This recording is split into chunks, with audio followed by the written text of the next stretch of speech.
Assalamualaikum warahmatullahi wabarakatuh. Pada kesempatan kali ini, saya akan membahas materi serta kunci jawaban bahasa Inggris pada buku English for Nusantara kelas 7. Nah, langsung saja saya akan membahas materinya di halaman 122. Di sini ada section 3 ataupun bagian 3, language focus ataupun fokus terhadap unsur kebahasaan yang akan digunakan. Dan selanjutnya itu describing household activity, mendeskripsikan atau menjelaskan aktivitas rumah tangga. Nah, langsung saja di sini language focus atau fokus kebahasaannya itu terkait dengan simple, present simple. When we talk about activities we do regularly, we use the simple present atau present simple. Bisa diartikan ketika kita berbicara tentang aktivitas yang kita lakukan secara rutin, biasanya kita dapat menggunakan present simple atau bisa disebut dengan simple present tense. Di sini simple present sini sama juga dengan simple present tense. Dan di sini ada kalimat, di dalam kalimat ini ada verb dan keterangannya. Inilah yang disebut dengan present simple. Mari kita lihat contoh kalimatnya menggunakan I clean my house every day. Saya membersihkan rumah setiap hari. Saya membersihkan rumah saya setiap hari. Nah, every day ini merupakan keterangannya. Inilah yang termasuk ke dalam present simple. Bisa kita tandai dengan adanya every day, every morning, every night, setiap hari, setiap saat itu termasuk ke dalam present simple. Ini adalah keterangan waktu yang bisa kita identifikasikan bahwa ini adalah kalimat present simple. Nah, selanjutnya setelah subjek itu diikuti dengan verb. Verb 1, contohnya clean. Clean ini artinya verb 1. Selanjutnya, contoh yang selanjutnya, you make the bed every morning. Nah, make ini artinya verb 1 dan verb 1 sehingga diikuti dengan keterangannya every morning. Ada lagi nih kata every, maka ini termasuk ke dalam contoh present simple. You make the bed every morning. Kamu merapikan tempat tidur setiap pagi. Selanjutnya, contoh yang ketiga, we do the laundry twice a day.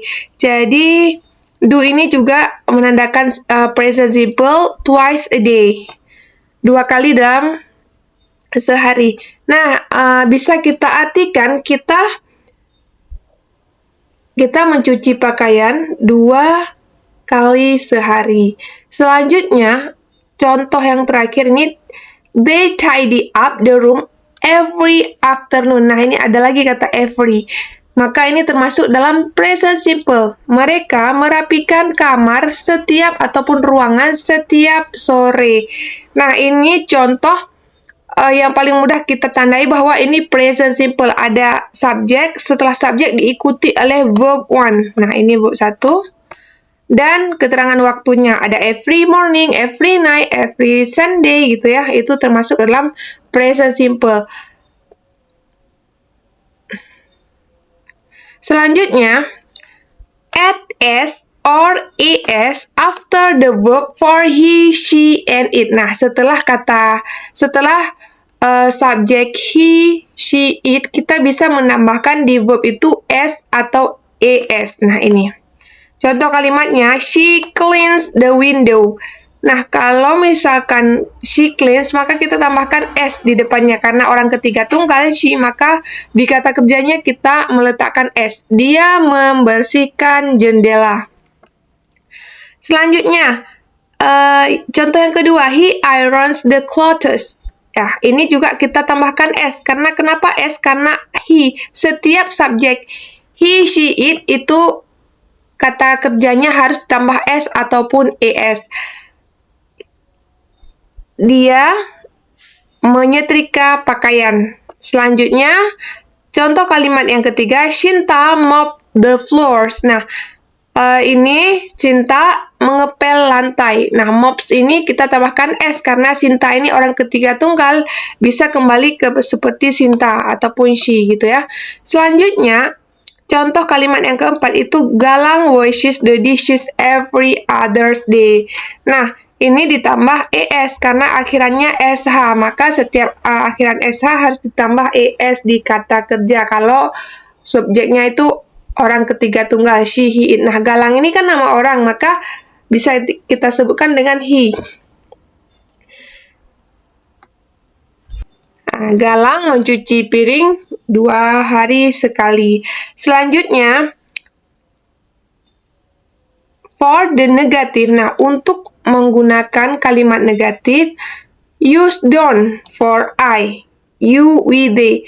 Untuk kalimat negatif, gunakan kata don't untuk subjek I, subjek you, subjek we, and they.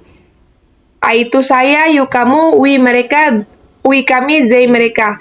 Dan selanjutnya, use doesn't. Gunakan kata doesn't ini untuk subjek he, dia laki-laki, she, dia perempuan, and it, itu benda.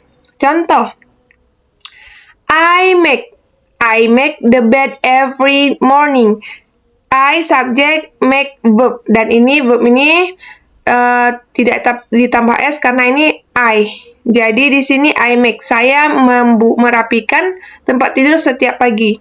Nah, kalau kita ubah ke dalam bentuk negatif, maka kita harus membuat I don't. I don't dust the furniture on Wednesday. Jadi ini bisa diartikan yaitu saya tidak membersihkan debu dari perabot pada hari Rabu. Jadi gunakan don't karena ini subjeknya. Jika subjeknya di sini I, maka gunakan don't. Kalau misalkan you, sama kita gunakan don't. Selanjutnya kalau kita menulis subjeknya we, kami, maka juga diikutkan dengan kata don't. Artinya tidak. Tetapi untuk doesn't, contoh doesn't, maka harus diikuti yaitu harus diawali dengan subjek he, she, atau it. Contohnya, Galang takes out the trash every afternoon. Galang membuang sampah setiap sore. He doesn't water the plants every day. Dia tidak menyiram tanaman setiap hari. Nah, karena ini dia orang ketiga tunggal, maka doesn't. Kalau misalkan he don't, kita taruh di sini, ini salah. Ingat kunci yang ini. Don't, maka harus diikuti dengan kata-kata subjek ini. Sedangkan doesn't harus diikuti oleh orang ketiga tunggal, he, she, it. Nah, selanjutnya, for the present simple questions, use do for I, we, you, we, and they, and does for she, he, it. Jadi di sini untuk membuat kalimat tanya dalam bentuk present simple questions, maka kita harus menggunakan do. Do. Kapan atau apakah? Nah, do ini harus diikuti dengan subjek seperti tadi I, you, we. Ini subjek do. Ini untuk pasangan do. Tetapi untuk they ini harus diikuti. Satu lagi, sorry. They ini juga termasuk ke dalam do. Dan untuk does harus diikuti dengan subjek she, he, it. Nah, mari kita lihat contohnya. When do you do the laundry? Kapan sih kamu menyuci? Do you. Nah, ini. Do ini diikuti dengan you. Selanjutnya, does he make the bed every day? Kalau udah dalam bentuk tanya, ini nggak perlu lagi buat S di sini. Langsung saja seperti ini. Does he make the bed every day? Apakah dia merapikan tempat tidur setiap hari? Selanjutnya, does Ara put away her toy after playing them? Nah, does ini harus diikuti dengan she tadi, she. She ini sama seperti Ara, kan dia perempuan, maka kalau sebutkan nama boleh juga, kalau tidak, maka harus isi subjek. Does Ara put away her toy after playing with them? Apakah Ara merapikan kembali mainannya setelah bermain? Selanjutnya, does. Nah, does ini harus diikuti dengan orang ketiga tunggal, Pak Ramansyah. Pak Ramansyah ini kalau misalkan ini bisa kita artikan sebagai he kan dia. Jadi, does Pak Ramansyah do the laundry every day? Nah, inilah pasangannya, jangan sampai kebalik. Kalau kebalik itu udah lain artinya dan udah tidak sesuai dengan yang diharapkan artinya, dan grammarnya pun salah. Maka harus ingat, do untuk menanyakan pertanyaan do, pasangannya subjek I, you, we, dan they. Kalau does, harus diikuti subjek he, she, it. Dah, demikian yang dapat saya sampaikan terkait dengan halaman 122. Mudah-mudahan bermanfaat. I think enough and I say wassalamualaikum warahmatullahi wabarakatuh.